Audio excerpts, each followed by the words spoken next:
इस वक्त राजधानी रायपुर से बड़ी खबर सामने आ रही है, जहां प्रोफेसर कॉलोनी में एक लावारिश बैग मिला है। बैग में जापानी महिला का पासपोर्ट, वीजा और एयर टिकट मिले। लैपटॉप समेत बड़ी मात्रा में इलेक्ट्रॉनिक गैजेट्स भी मिले। 20 दिसंबर 2024 को टोक्यो से दिल्ली आने की टिकट भी मिली है। बैग में अलग अलग शहरों में जाने की टिकट मिली है। स्थानीय युवक को टहलते हुए कचरे के ढेर में यह बैग मिला है। पुरानी बस्ती क्षेत्र का यह पूरा मामला बताया जा रहा है। तो रायपुर से बड़ी खबर, जहां प्रोफेसर कॉलोनी में एक लावारिस बैग मिला है, जिसमें जापानी महिला का पासवर्ड, वीजा और एयर टिकट भी मिले। संवाददाता संदीप शुक्ला हमारे साथ जुड़ चुके हैं। संदीप, क्या कुछ अपडेट है और इसके बाद क्या कुछ कार्रवाई की जाएगी? देखिए, शक्ति मंदिर है प्रोफेसर कॉलोनी में। यहाँ पर एक युवक आज टहल रहा था, IBC 24 का दर्शक है। उसे एक बैग जो है वो मिला, और जब बैग उसने खोला तो देखा कि अंदर जो है जापान का एक पासपोर्ट रखा हुआ था। इसके अलावा एक जापानी महिला से जुड़े दस्तावेज थे काफी सारे। तो उसने हमें सूचना दी है और ये पता लग रहा है कि उबुत्सो फोकिको नाम की महिला है और लगभग इनकी उम्र 65 साल है। इनका पासपोर्ट है, वीजा है अलग अलग, और नरनोलिया नाम की कंपनी है जो मर्चेंट बैंकिंग कंपनी है, उससे जुड़ी है ऐसा लग रहा है। और हमने इनकी जो पंजाब, चंडीगढ़ और अन्य जो कंपनी के नंबर है उस पर भी कॉल करने का हमने प्रयास किया। पुलिस को हमने सूचना दिया। अभी ये पता लग रहा है, जब दस्तावेज हमने देखा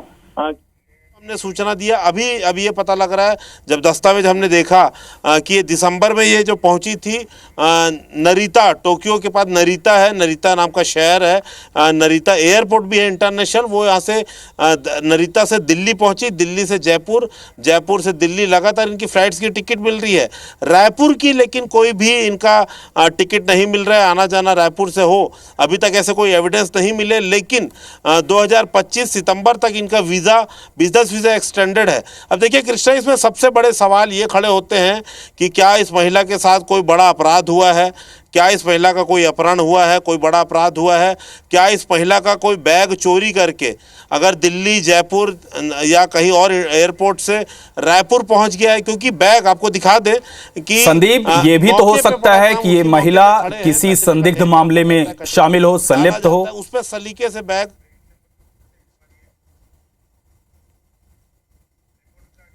देखिए तमाम डिटेल है महिला के, दस्तावेज काफ़ी ज़्यादा हैं, इलेक्ट्रॉनिक गैजेट हैं, लैपटॉप है, राउटर है, सिम कार्ड्स हैं जो मिले हैं और पुलिस ली है। तो ये साफ समझ में आ रहा है कि इसे महिला अगर संदिग्ध होती तो पासपोर्ट क्यों छोड़ेगा। देखिए कोई भी पासपोर्ट जो ये होता है कि बिना पासपोर्ट के आप देश से बाहर नहीं जा सकते।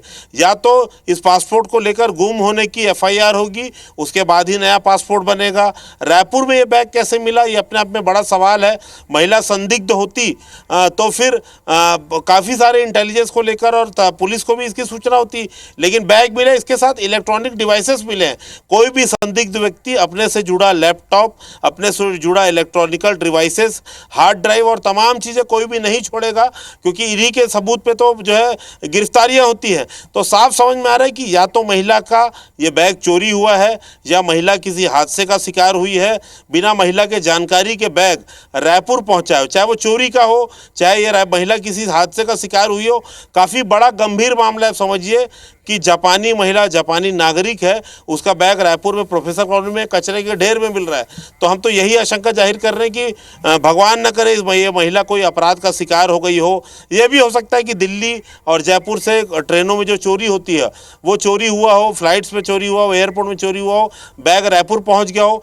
तो काफ़ी सारी आशंकाएँ हैं। हमने अपना फ़र्ज निभाया। देखिए ऐसे IBC 24 के एक दर्शक ने सबसे पहले हमें सूचना दी, हमने तत्काल SSP लाल उमेश सिंह को इसकी सूचना दी। पुरानी बस्ती थाना के आला अधिकारी यहाँ पहुंचे, बैग को जब्त करके ले गए हैं। क्योंकि डिजिटल डिवाइसेस है, इलेक्ट्रॉनिक डिवाइसेस है, तो आसान रहता है उससे सबूत मिलना। और हमने अपनी और भी जिम्मेदारी निभाई।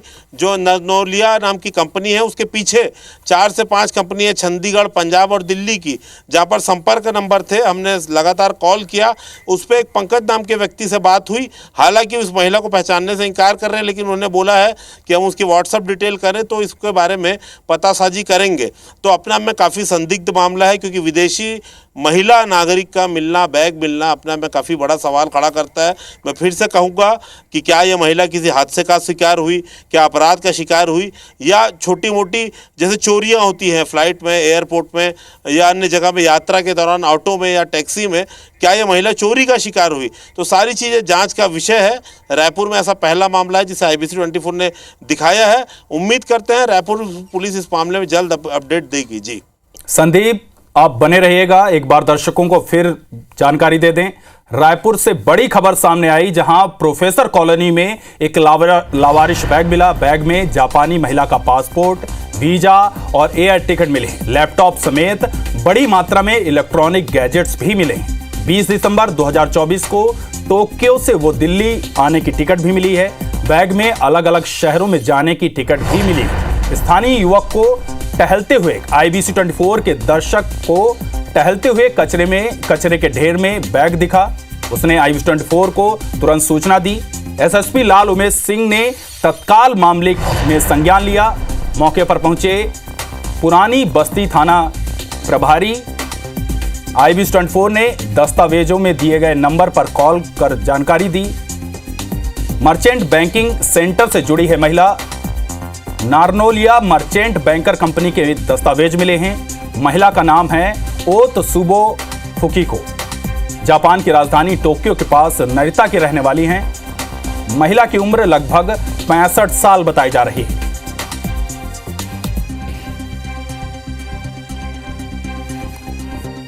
तो चलिए, जिन्होंने IBC 24 को जानकारी दी उसी दर्शक की जुबानी आपको सुनाते हैं क्या कुछ मामला है।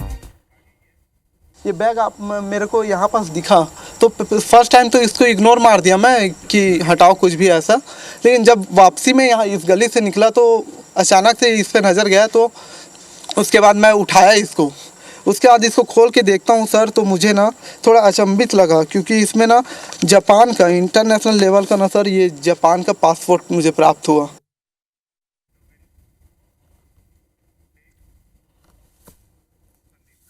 संदीप, आपके पास दूसरे भी मौजूदा एक व्यक्ति हैं जिनसे आप बातचीत करिए, हमें बताइए क्या कुछ मामला है, क्या कुछ देखा उन्होंने।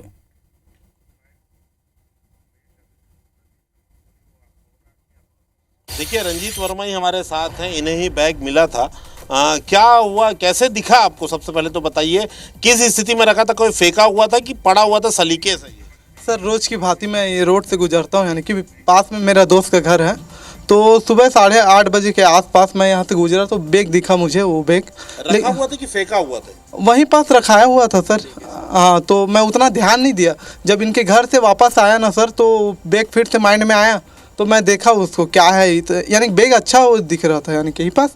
तो उसको देखा, खोल के देखा सर, तो उसमें पासपोर्ट जो था वो नज़र आया। तो मैं भी एक बात ये बताइए, जब कचरा फेंकते हैं तो कचरा तो फेंक दिया जाता है, पड़ा होता है कचरा। दूसरा होता है कि कोई चीज़ें छुपाई जाती हैं।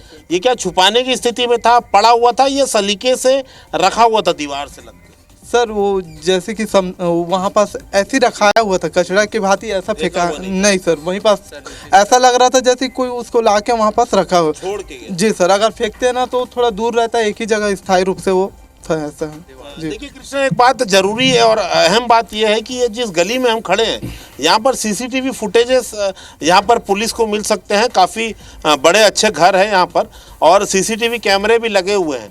तो पुलिस संभवतः नहीं बोलना चाहिए, पुलिस पक्का सुबह आएगी, यहाँ से CCTV फुटेज लेके जाएगी। अभी पुलिस आई थी, आपसे क्या क्या जानकारी मांगा पुलिस? सर आसपास कैसे घटित हुआ घटना, यानी कि कहाँ से प्राप्त हुआ, ये सब पूछ के गए हैं, इंक्वायरी करके जो था जी। आप भी यहीं रहते हैं? क्या दिक्कत था? सर मैं ऑफिस गया था, ये इसको मिला। उसके बाद इसने सबसे पहले मेरे को क्या क्या दिख रहा था? दस्तावेज में पासपोर्ट था, वीज़ा था और टिकट था एयर इंडिया और इंडिगो का। देखिए इसमें ना कृष्णा, आपको एक बात संदीप, क्या इलेक्ट्रॉनिक डिवाइस के साथ ही कुछ और भी सामान मिला है जो संदिग्ध हो, जिसको बताना जरूरी हो?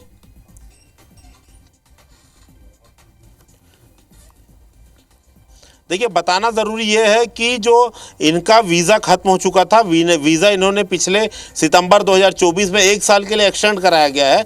उस वीज़ा का ओरिजिनल डॉक्यूमेंट पहली नज़र में देखने को वो ओरिजिनल ही दिखाया। पुलिस आपको रोकती है, पूछती है, तो आपको पासपोर्ट और वीजा दिखाना तत्काल रूप से अनिवार्य होगा। ये नियम है कि आप साथ में रखें, होटल में रखें। मगर इस दौर पे आप देखिए कि ऐसी स्थिति में ये कचरे में मिला है। मतलब या तो वो महिला अगर उसने एफआईआर दर्ज कराई होगी, नया पासपोर्ट वीजा इशू करा लिया होगा तो अलग बात है, लेकिन अगर नहीं कराया होगा तो ये अपने आप में बड़ा गंभीर मसला है। भारतीय एम्बेसी को भी इसमें संज्ञान में लेना पड़ेगा। कहीं कोई बड़ा गंभीर मसला है, भारतीय एम्बेसी को भी इसमें संज्ञान में लेना पड़ेगा। कहीं कोई महिला के साथ अपराध तो नहीं हुआ है, कहीं कोई लूट तो नहीं हुई है, या कोई महिला संबंधी गंभीर अपराध तो नहीं हुआ है, क्योंकि उसका वीज़ा का ओरिजिनल पेपर हमारे साथ ही था बैग में। इसके अलावा राउटर, वाईफाई डिवाइसेस, जो डोंगल होते हैं वो, और तमाम जो इलेक्ट्रॉनिक डिवाइस, मोबाइल के अलावा जितने भी इलेक्ट्रॉनिक डिवाइस होते हैं लैपटॉप चलाने के लिए और मोबाइल को चलाने के लिए, सारी चीज़ें उस बैग में मौजूद थी, जिसे पुलिस जब्त करके ले गई है। तो सीधी सी बात है कि उस महिला ने इस बैग को तो नहीं छोड़ा है, क्योंकि काफ़ी महंगा लैपटॉप है, काफ़ी दस्तावेज बहुत ज़्यादा इंपॉर्टेंट है। तो सीधी सी बात है, या ये दस्तावेज चोरी हुए हैं, या छीने गए हैं, या महिला किसी घटना का शिकार हुई है। अब कुल मिला के रायपुर पुलिस इस पर इन्वेस्टिगेट करेगी, उसके बाद ही कुछ कहना उचित होगा। वर्तमान में तत्काल रूप से कहना कुछ इस पर जल्दबाजी होगी।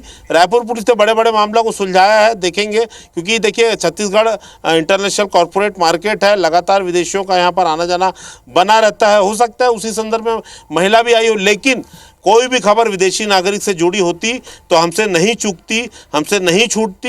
इसलिए हम उम्मीद कर रहे हैं, आशंका जता रहे हैं कि इसके पीछे हो सकता है कोई बड़ा मामला हो, या ये बैग बाहर से चोरी होकर रायपुर पहुंचा। जैसे कि चश्मदीद ने बताया कि ये फेंका हुआ नहीं था, बाकायदा सलीके से इस दीवार से लग के वो बैग पड़ा हुआ था, यहाँ पर रखा हुआ था वो बैग, टिक के किसी ने टिका के इसे छोड़ा था। तो हो सकता है किसी ने जानबूझकर इसे निजात पाने के लिए किया हो। आसपास काफ़ी सीसीटीवी फुटेज है, मोबाइल टावर डंप होंगे, तो उम्मीद करते हैं जल्द इसमें जो लोग जुड़े हैं उसका नाम भी सामने आएगा, पहचान भी सामने आएगी। जी संदीप, बहुत शुक्रिया आपका जानकारी देने के लिए। लगातार अपडेट लेते रहिएगा, और दर्शकों को ये जानना बेहद ज़रूरी है कि ये बैग किसका था।